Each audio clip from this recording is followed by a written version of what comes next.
नमस्कार सभी को। तो आज हम जो टॉपिक स्टार्ट करने जा रहे हैं वह है माइक्रो एंड मैक्रो इकोनॉमिक्स। हम इस कंप्लीट टॉपिक को भी 2 से 3 लेक्चर में हम डिटेल तरीके से इसकी स्टडी करने की कोशिश करेंगे। तो हमारा आज का जो लेक्चर रहेगा वो माइक्रो इकोनॉमिक्स के ऊपर रहेगा। हम व्हाट इज माइक्रो इकोनॉमिक्स पढ़ेंगे, माइक्रो इकोनॉमिक्स के स्कोप्स पढ़ेंगे, इसके इंपॉर्टेंस पढ़ेंगे और इसके साथ साथ माइक्रो इकोनॉमिक्स की लिमिटेशन भी पढ़ेंगे। इसके बाद अगले लेक्चर में हम इसी प्रकार मैक्रो इकोनॉमिक्स की डिटेल स्टडी करेंगे और उसके बाद हम देखेंगे कि जो माइक्रो और मैक्रो इकोनॉमिक्स के अंदर बेसिकली डिफरेंसेस क्या क्या है और इनके अंदर रिलेशन क्या क्या है। ठीक है, तो जब हम बात करते हैं माइक्रो और मैक्रो इकोनॉमिक्स की, तो इनका ये जो वर्गीकरण है यानी कि इकोनॉमिक्स का माइक्रो और मैक्रो के अंदर जो वर्गीकरण किया गया है या जो इनका ये बांटी गई है 2 पार्ट्स में, ये बेसिकली 1933 के अंदर आसेलो विश्वविद्यालय,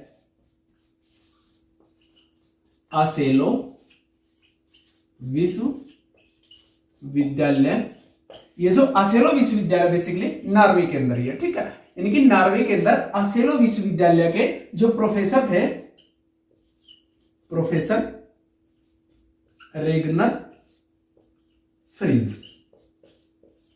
ठीक है, इन्होंने क्या किया था, इकोनॉमिक्स का बंटवारा किया था। इन्होंने यानी कि नॉर्वे की जो आसेलो विश्वविद्यालय नॉर्वे का, वहां 1933 के अंदर प्रोफेसर रेगनर फ्रीस ने क्या किया था, इकोनॉमिक्स को 2 अलग अलग ब्रांचेस के अंदर बांट दिया था, यानी कि माइक्रो इकोनॉमिक्स और मैक्रो इकोनॉमिक्स के अंदर। ठीक है, तो जब हम माइक्रो इकोनॉमिक्स की बात करते हैं, यानी कि इन्होंने क्या बोला, या जो व्यष्टि अर्थशास्त्र की अगर हम बात करते हैं, माइक्रो की हम बात करते हैं, यानी कि माइक्रो का मीन्स क्या है, यानी कि क्या है इसका मतलब कि जो एक उपभोक्ता यानी कि एक सिंगल यूनिट के बारे में जब बात करते हैं, यानी कि या तो हम बात करेंगे कि एक उपभोक्ता कितना उपभोग करता है, उसके उपभोग से रिलेशन बात करेंगे, या हम क्या बात करेंगे कि पर्टिकुलर किसी एक फर्म की कीमत निर्धारण से संबंधित बात करेंगे कि पूरी मार्केट के अंदर कोई एक फर्म है, वो फर्म किस टाइप से अपनी कीमत का निर्धारण करती है। तो ये हम माइक्रो इकोनॉमिक्स के अंदर बेसिकली स्टडी करते हैं। तो हम इसके अंदर बेसिकली कीमत निर्धारण की बात करते हैं, इसलिए इसको हम क्या बोलते हैं, इसलिए इसको हम कीमत सिद्धांत के नाम से भी जानते हैं, यानी कि प्राइस थ्योरी भी हम माइक्रो इकोनॉमिक्स को बोलते हैं। ठीक है, और दूसरी तरफ अगर हम मैक्रो की बात करते हैं, तो मैक्रो के अंदर बेसिकली क्या, मैक्रो के अंदर हम समग्र अध्ययन करते हैं, यानी कि या तो हम क्या करेंगे, या तो हम पूरी अर्थव्यवस्था के, यानी कि वहां तो एक सिंगल व्यक्ति के उपभोग की बात की थी, या हम पूरी अर्थव्यवस्था के उपभोग की बात करेंगे। दूसरा, वहां किसी एक फर्म के कीमत निर्धारण की बात थी, या हम पूरे उद्योग यानी कि पूरी इकोनॉमी के अंदर जितने भी टोटल फर्में हैं, पूरी फर्मों को मिला के हम क्या करेंगे, इसके अंदर अध्ययन करने का काम करेंगे। इसलिए हम इसको क्या बोलते हैं, बेसिकली हम इसको रोजगार का सिद्धांत भी बोलते हैं, रोजगार का सिद्धांत। ठीक है, क्यों, क्योंकि रोजगार देखो ये तो है नहीं कि हम पर्टिकुलरली एक फर्म या एक सिंगल पर्सन के बारे में बात करेंगे। अगर हम रोजगार या एम्प्लॉयमेंट की बात करेंगे तो हम क्या करेंगे, हम कंप्लीट इकोनॉमी की देखेंगे, भाई पूरी एक देश की इकोनॉमी के अंदर कितने लोग क्या है, एम्प्लॉयड है, कितने अनएम्प्लॉयड है। इसलिए हम क्या बोलते हैं, मैक्रो इकोनॉमिक्स को बेसिकली रोजगार का सिद्धांत भी बोलते हैं, और माइक्रो इकोनॉमिक्स को हम कीमत सिद्धांत, क्योंकि इसके अंदर बेसिक हमारा क्या रहता है, एक सिंगल फर्म की प्राइस डिटर्मिनेशन के ऊपर हमारा क्या रहता है, हमारा फोकस रहता है। ठीक है, तो ये था जनरल इंट्रोडक्शन। अब हम स्टार्ट करेंगे माइक्रो इकोनॉमिक्स के बारे में। ठीक है, माइक्रो। ठीक है, तो हमने पिछले लेक्चर में भी एक शॉर्ट तरीके से हमने बात करने की कोशिश की थी। माइक्रो का मींस, या अगर आपको अच्छे से याद रखना तो आप आई से भी याद रख सकते हो, यानी कि जो आई है, आई स्टैंड फॉर इंडिविजुअल। ठीक है, यानी कि आई किसके लिए स्टैंड करता है, इंडिविजुअल के लिए स्टैंड करता है, यानी कि एक अकेले के लिए स्टैंड करता है। तो उसी तरीके से हम क्या करते हैं माइक्रो के अंदर, बेसिकली माइक्रो के अंदर हम एक सिंगल यूनिट की बात करते हैं। हमने बात की या तो एक उपभोक्ता की, हम उपभोग उसके कंजम्पशन से रिलेटेड समस्या की बात करेंगे, या हम पूरी इकोनॉमी के अंदर एक स्पेसिफिक एक फर्म के जो क्या है प्राइस डिटर्मिनेशन की हम बात करेंगे माइक्रो इकोनॉमिक्स के अंदर। तो अगर हम इसकी उत्पत्ति की बात करें, तो माइक्रो इकोनॉमिक्स की अगर हम उत्पत्ति की बात करते हैं, तो माइक्रो इकोनॉमिक्स, जो माइक्रो शब्द है बेसिकली ये ग्रीक भाषा के माइक्रोस से लिया गया है। ठीक है, इनकी ग्रीक भाषा के माइक्रोस से लिया गया, जिसका मतलब बेसिकली क्या होता है, इसका मतलब होता है इकाई का 10 लाखवां भाग, इकाई का 10 लाखवां भाग। ठीक है, अगर आप ऐसे नहीं याद रख सकते इकाई का 10 लाखवां भाग, तो सिंपल तरीके से याद रख सकते हो। इसका मतलब क्या होता है, इसका मतलब होता है छोटा या स्मॉल। ठीक है, ये आप याद रख सकते हो कि माइक्रो जो वर्ड है बेसिकली वो ग्रीक भाषा की माइक्रोज से लिया गया है, जिसका मतलब क्या होता है कि इकाई का 10 लाखवां भाग या छोटा और स्मॉल। या अगर आप याद रखना चाहो तो इस आई से याद रख सकते हो कि माइक्रो के अंदर जो आई है, आई स्टैंड फॉर इंडिविजुअल, यानी कि जहां सिंगल की बात करेंगे हम, इंडिविजुअल की बात करेंगे, वहां हम किसकी बात करेंगे, वहां हम माइक्रो इकोनॉमिक्स की बात करेंगे। लेकिन यहां हमें यह भी नहीं सोचना चाहिए कि अगर हमने माइक्रो को छोटा मान लिया तो इसका मतलब क्या है, इसका मतलब ये रियल में ही छोटा है, इसका महत्व क्या है, इसका महत्व कम है। तो ऐसा बिल्कुल भी नहीं सोचना हमें। इसका महत्व क्या है, इसका महत्व भी मैक्रो इकोनॉमिक्स के बराबर ही है, क्योंकि भाई देखो जब हम सिंगल सिंगल यूनिट की बात करेंगे या एक एक कंज्यूमर की बात करेंगे तभी तो हम समग्र की बात करेंगे ना। तो यहां ऐसा कदापि हमें नहीं सोचना कि ये क्या है, ये हीन है, ये छोटा है या ये तुच्छ है। ठीक है, तो बेसिकली अगर हम, ये था, ये इसके बारे में था। अगर आप डेफिनेशन की बात करो तो हम लिख सकते हैं कि व्यष्टि अर्थशास्त्र में हम व्यक्तिगत इकाइयों जैसे एक उपभोक्ता, एक फर्म, एक उद्योग, किसी एक विशिष्ट वस्तु के मूल्य का अध्ययन करते हैं। ठीक है, तो व्यष्टि अर्थशास्त्र में हम समूहों का भी अध्ययन करते हैं। तो कई बार क्या होता है कि हमने ये तो मान लिया कि व्यष्टि अर्थशास्त्र के अंदर हम क्या करते हैं, बेसिकली हम एक सिंगल इंडिविजुअल एक इंडिविजुअल उपभोक्ता हो गया, एक इंडिविजुअल फर्म होगी, उसकी बात करते हैं। लेकिन कई बार हम क्या करते हैं, कई बार हम ग्रुप की भी इसके अंदर स्टडी करते हैं। ग्रुप की स्टडी कैसे करते हैं, जैसे हम डिमांड थ्योरी के अंदर हम पढ़ेंगे कि जो पूरे मार्केट की अगर हम बात करेंगे तो वो क्या आ जाएगा, वो भी हम माइक्रो के अंदर पढ़ेंगे। वहां हम जैसे पढ़ेंगे कि एक गुड्स, फिर दूसरी गुड, फिर हम कंप्लीट मार्केट के बारे में बात करेंगे। तो जो ये हमारा मार्केट स्ट्रक्चर की अगर हम बात करेंगे, या जो हम बाजार मांग वक्र की बात करेंगे, वो बेसिकली क्या है, जो हमारा बाजार मांग वक्र है वो भी तो एक जोड़ है ना, वो एक सिंगल जो डिमांड करो था, सिंगल डिमांड करो, वो जोड़ के हम बाजार मांग वक्र बनाएंगे। तो जो क्या होगा, जो हमारी एक ग्रुप स्टडी हो जाएगी। ठीक है, अगर आप एग्जांपल मान के चलो तो जैसे हम मान सकते हैं कि जो हमारी बेसिकली हमारी दैनिक दिनचर्या के अंदर हम शूज पहनते हैं या जूते हम पहनते हैं, तो हम देखते हैं कि हमारे यहाँ क्या है कि जूते बनाने वाले बहुत सारी कंपनियां हैं, जैसे हमारी एडिडास है, हमारा रिबॉक है, अच्छा हमारा प्यूमा है, इसके अलावा हमारा रेड चीफ है। तो ये सारी क्या है, ये अलग अलग फर्म है। तो अगर हम माइक्रो इकोनॉमिक्स की बात करेंगे तो हम क्या करेंगे, एक सिंगल फर्म के अलग अलग प्राइस डिटर्मिनेशन की बात करेंगे। यानी एडिडास की हम अलग से बात करेंगे, पूमा की हम अलग से बात करेंगे, सेगा की हम अलग से बात करेंगे। तो अलग अलग फर्म की क्या करेंगे, हम प्राइस डिटर्मिनेशन की बात करेंगे। ठीक है, तो अगर आप डेफिनेशन है किसकी लिखना चाहो तो आप अलग अलग इकोनॉमिक्स ने क्या किया है, अलग अलग तरीके से इसको डिफाइन करने की कोशिश की है। तो अगर आप लिखना चाहो तो वाटसन के अकॉर्डिंग इसकी डेफिनेशन लिख सकते हो। इकोनॉमिक्स है बहुत फेमस वाटसन, तो वाटसन के अनुसार इनकी डेफिनेशन आप लिख सकते हो। वाटसन ने क्या कहा है कि व्यष्टि अर्थशास्त्र का संबंध छोटी इकाई से है, यह उपभोक्ताओं, उत्पादकों तथा बाजार के व्यवहार से संबंधित है। ठीक है, तो ये क्या थी, इसको आप डेफिनेशन की फॉर्म में लिख सकते हो। ठीक है, तो यहां था व्यष्टि अर्थशास्त्र या माइक्रो इकोनॉमिक्स का इंट्रोडक्शन। अब हम इसके अंदर स्कोप की बात करते हैं कि इसके स्कोप क्या क्या है। स्कोप हमने पढ़ा था जब हमने हमारे पिछली लेक्चर्स के अंदर इकोनॉमिक्स के स्कोप पढ़े थे, तो हमने स्कोप के अंदर बताया था कि स्कोप का बेसिकली मतलब क्या होता है, अक्षेत्र, यानी कि उसकी सब्जेक्ट मैटर क्या है। बेसिकली उसके अंदर हम पढ़ें किस किस चीजों को, तो उस चीज को हम क्या बोलते हैं, उसको स्कोप बोलते हैं। या हम उसको हिंदी में अगर हम बात करना चाहें तो हम इसको इसका अक्षेत्र बोल सकते हैं। भाई इसका दायरा कितना है, इसके अंदर चीजें क्या क्या पढ़ेंगे। ठीक है, तो जो इसके अंदर हम पढ़ते हैं बेसिकली सबसे पहले हम इसके अंदर पढ़ेंगे मांग का सिद्धांत। मांग का सिद्धांत। ठीक है, तो जब हम माइक्रो इकोनॉमिक्स की स्टडी स्टार्ट करते हैं तो सबसे पहले हम क्या करते हैं, इसके अंदर हम डिमांड थ्योरी पढ़ते हैं, या जिसके अंदर हम लॉ ऑफ डिमांड पढ़ते हैं।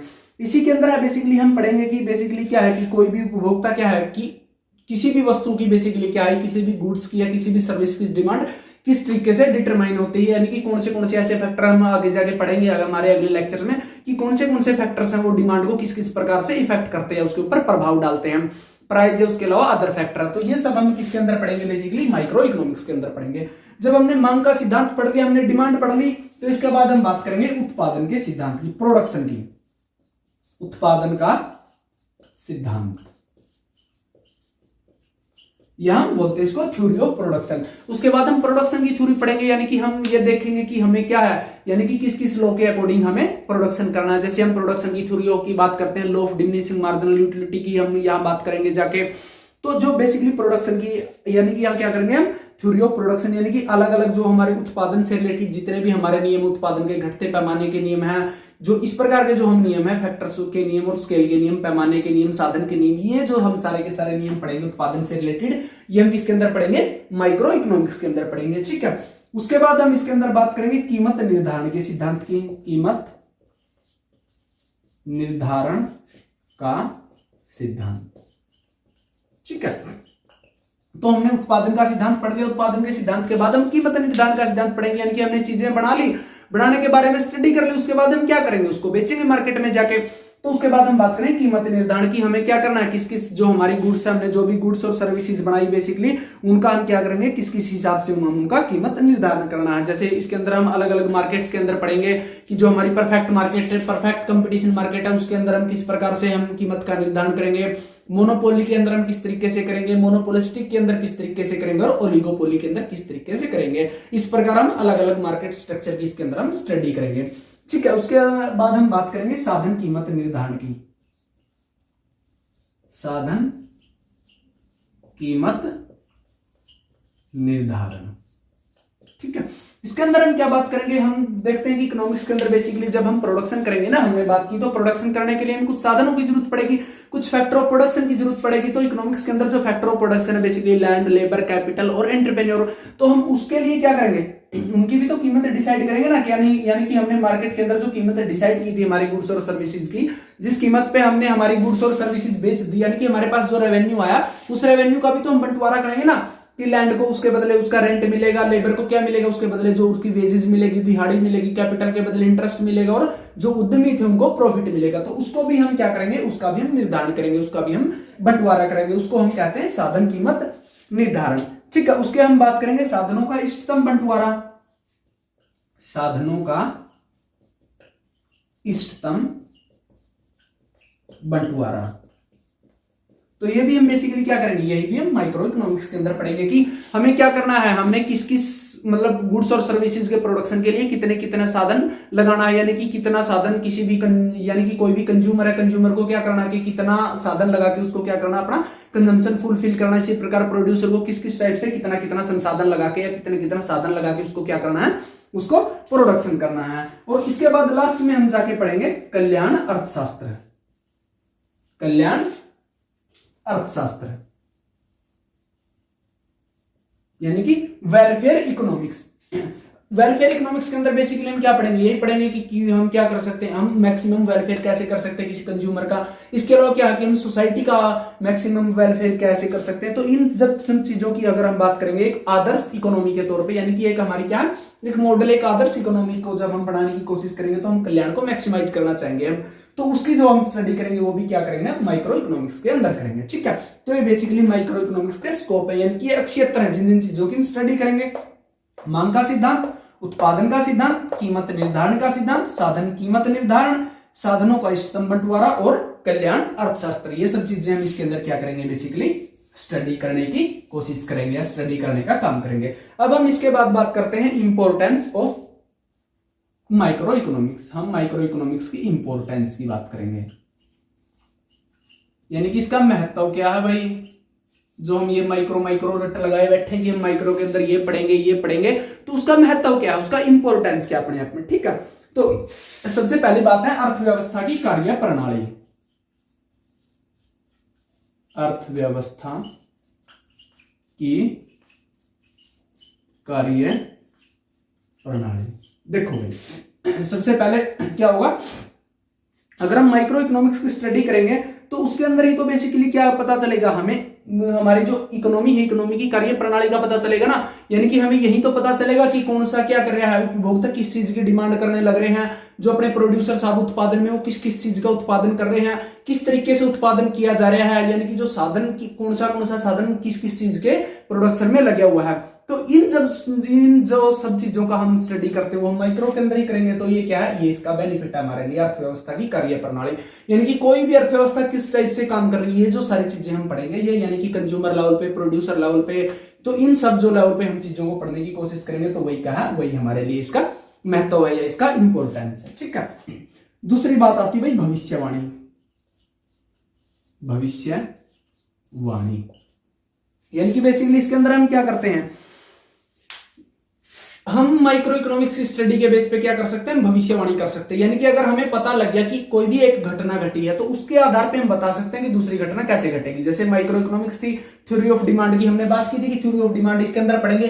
अब थ्योरी ऑफ डिमांड के अंदर मान लीजिए कि हमें पता लग गया कि आलू के जो, मान लीजिए कि प्याज के दाम बहुत ज्यादा बढ़ गए हैं, तो हम इससे भविष्यवाणी लगा सकते हैं कि अगर प्याज के दाम बहुत ज्यादा बढ़ गए हैं तो मीन्स क्या होगा, प्याज की डिमांड कम हो जाएगी।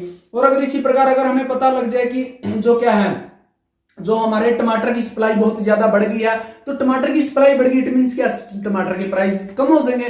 तो हम क्या कर सकते हैं, अगर हमें एक घटना पर या अगर एक इवेंट का हमें पता लग जाएगा, तो हम दूसरे की क्या कर सकते हैं, दूसरे की हम अच्छे से भविष्यवाणी कर सकते हैं। हम बता सकते हैं कि इसके बाद कौन सी घटना घटने वाली। तो ये भी क्या है, ये भी माइक्रो इकोनॉमिक्स का हमारे लिए महत्व है। तीसरी बात आती है आर्थिक नीतियों की। आर्थिक नीतियां, ठीक है। तो ये भी क्या है, ये भी भाई इंपॉर्टेंस है। अब आर्थिक नीतियों का, आर्थिक नीतियां हम कब बनाएंगे, जब हमें ये पता चलेगा ना भाई इकोनॉमी के अंदर क्या किस किस प्रकार की चीजें हो रही, क्या क्या चीजें होने लग रही, उसी के हिसाब से हम क्या बनाएंगे, उसी के हिसाब से हम इकोनॉमिक पॉलिसी बनाएंगे। और जो इकोनॉमिक पॉलिसी है, बेसिकली इकोनॉमिक पॉलिसी के अंदर ही क्या होता है भाई, किसी भी देश को ग्रो करवाने के लिए, किसी भी देश की ग्रोथ और डेवलपमेंट के लिए क्या है, इकोनॉमिक पॉलिसी सबसे ज्यादा जरूरी होती है ना। जैसे हमारे अब तो हमारा नीति आयोग आ गया, इससे पहले हमारा क्या था, हमारा योजना आयोग था जो 5 ईयर प्लान बनाता था, 5-5 साल के लिए नीतियां बनाता था। तो उसी नीतियों के हिसाब से हम क्या करते थे, हम उसी फील्ड के अंदर काम करते थे। तो ये जो हमारा नीतियां बनाने का काम, ये बेसिकली माइक्रो इकोनॉमिक्स की स्टडी, क्योंकि हमें माइक्रो इकोनॉमिक्स में हम एक सिंगल फर्म की बात करेंगे और सिंगल हम कंज्यूमर की बात करेंगे, तो हम अच्छे से क्या कर पाएंगे, इकोनॉमिक पॉलिसी को बना पाएंगे, ठीक है। उसके बाद बात आती है आर्थिक कल्याण की। आर्थिक कल्याण, तो देखो भाई हमने बात की थी कि हम इसके अंदर क्या पढ़ेंगे, हम इसके अंदर कल्याण अर्थशास्त्र पढ़ेंगे, वेलफेयर इकोनॉमी पढ़ेंगे। यानी कि आर्थिक कल्याण के लिए क्या है, ये काफी जरूरी। क्योंकि आर्थिक कल्याण क्यों जरूरी, क्योंकि यहां हम क्या पढ़ेंगे, इंडिविजुअल लेवल पर पढ़ेंगे। और अगर हमें इंडिविजुअल लेवल पे समस्याओं को अच्छे से पता होगा, तो हम क्या कर पाएंगे, इंडिविजुअल लेवल पे समाधान कर पाएंगे। अगर हमें ये पता चलेगा भाई कंज्यूमर्स किस चीज की डिमांड करने लग रहे हैं और किस चीज से उन्हें ज्यादा वेलफेयर मिलेगा, उनको ज्यादा कल्याण मिलेगा, हम क्या करेंगे, उसी चीज का क्या करेंगे, हम उसी चीज का प्रोडक्शन करेंगे, उसी चीज की हम सप्लाई बढ़ा देंगे, ताकि जो हमारे लोग हैं या जो हमारे कंज्यूमर्स हैं उनका क्या हो सके, उनका वेलफेयर लेवल बढ़ सके। तो ये क्या है, इसलिए क्या है, ये हमें आर्थिक कल्याण की तरफ भी लेके जाता है। उसके बाद आता है प्रबंध संबंधी निर्णय। प्रबंध संबंधी निर्णय यानी कि क्या है, अगर हमें माइक्रो इकोनॉमिक्स यानी कि हमें सिंगल इंडिविजुअल लेवल पे हमारे पास डाटा होगा, हमने इंडिविजुअल लेवल पे स्टडी कर रखी होगी, तो हमारे लिए क्या हो जाएगा, मैनेजमेंट करना बड़ा इजी हो जाएगा।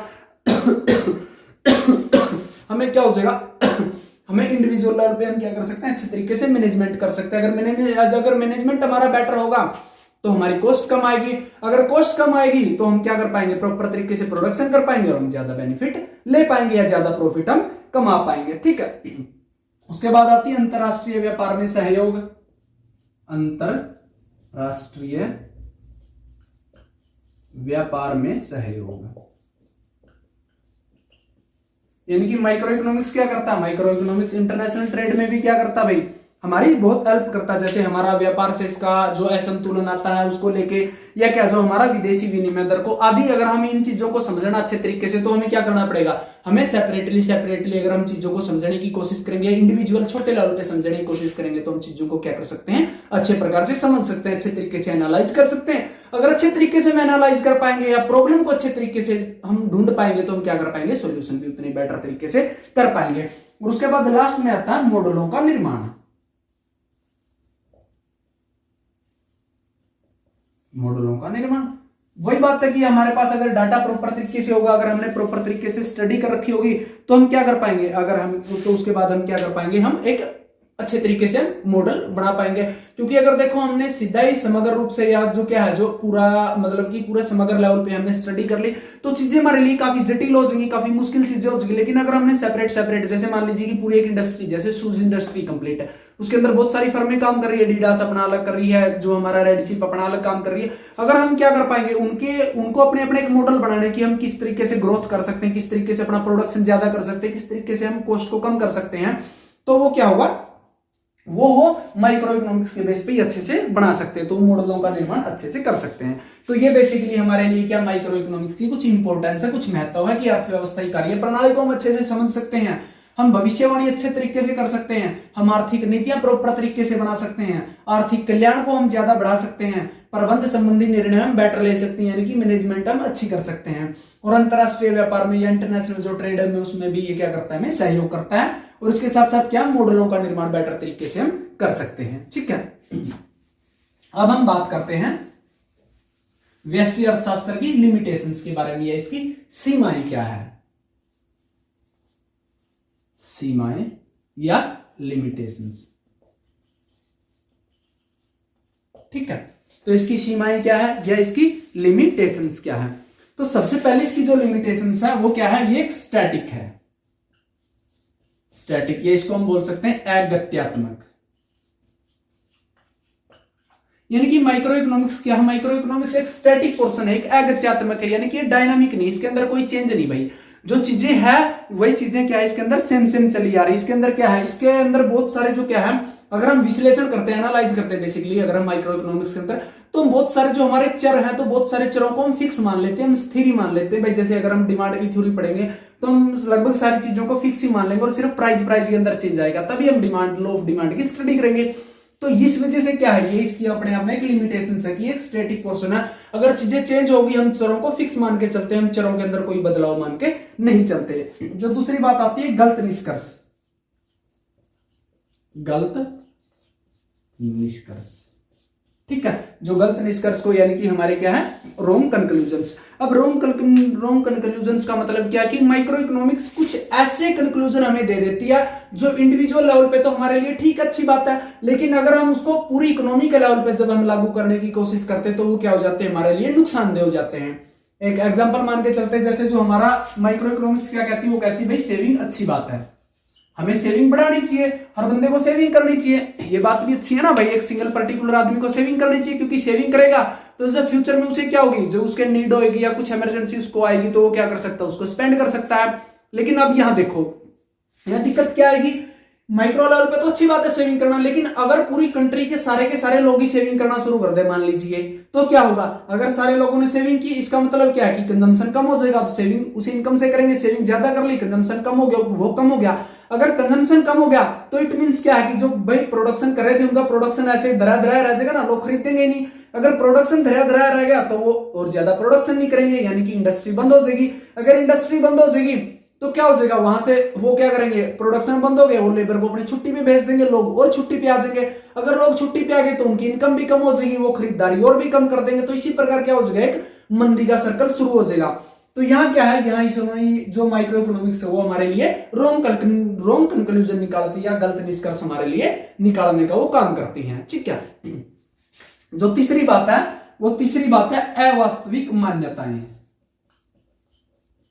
अवास्तविक मान्यताएं। यानी कि भाई इसकी जो मान्यताएं मान के चलते हैं या जो इसकी अजम्पशंस मान के चलते हैं वो क्या है, वो अनरियलिस्टिक है।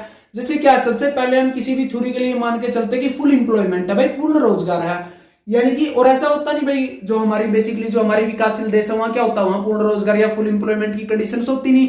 तो अगर फुल एम्प्लॉयमेंट की कंडीशन ही नहीं तो हमने कोई भी मॉडल या कोई भी थ्योरी बनाई वो लागू होगी नहीं तब तक। तो इसका मतलब क्या हो गया भाई, वो दरिद्रा ही रहेगी, वो कोई काम आनी है नहीं। तो इसलिए क्या है, ये अवास्तविक मान्यताओं के ऊपर टिकी हुई है, बहुत सारी मान्यताओं को ये अनरियलिस्टिक मान के चलती है, जो रियल में या जो धरातल पे है ही नहीं। उसके बाद और लास्ट बात आती है हमारा सीमित अक्षेत्र, यानी कि जो इसका एरिया बेसिकली वो क्या है, इसका एरिया क्या है, वो लिमिटेड है, जो सीमित है। यानी कि इसके अंदर हम बेसिकली क्या करते हैं, हम कुछ छोटी छोटी चीजों के बारे में बात कर सकते हैं, पर्टिकुलर किसी कंज्यूमर के बारे में बात कर लिया, पर्टिकुलर किसी एक फर्म के बारे में बात कर ली। इसके अंदर हम क्या नहीं कर पाते भाई, ना तो जो पूरी इकोनॉमी को चलाने के लिए हमें मॉनेटरी पॉलिसी की जरूरत पड़ती है, हमें फिस्कल पॉलिसी की जरूरत पड़ती है। इसके अलावा हमें क्या आगे हमारे क्या करना पड़ता है, हमें रोजगार की स्टडी करनी पड़ती है, हमें क्या है इन्फ्लेशन मुद्रास्फीति की स्टडी करनी पड़ती है। तो किसी भी पूरी कंट्री की इकोनॉमी को चलाने के लिए हमें क्या करना पड़ता है, इन फैक्टर्स का या इन चीजों की हमें अध्ययन करना पड़ता। तो वो इसके अंदर हम क्या नहीं करते, हम इसके अंदर इन चीजों की हम अध्ययन नहीं करते। तो इसलिए ये क्या है, ये अपने आप में इसकी एक सीमाएं हैं। तो ठीक है, तो इसकी लिमिटेशंस क्या क्या, पहली बात ये स्टैटिक है, ये अगत्यात्मक है। दूसरी ये कुछ गलत कंक्लूजन हमें निकाल के दे देती है। तीसरा ये अवास्तविक मान्यताओं पर टिकी हुई है। और फोर्थ इसके सीमित अक्षेत्र हैं। तो ये था हमारा कंप्लीट माइक्रो इकोनॉमिक्स।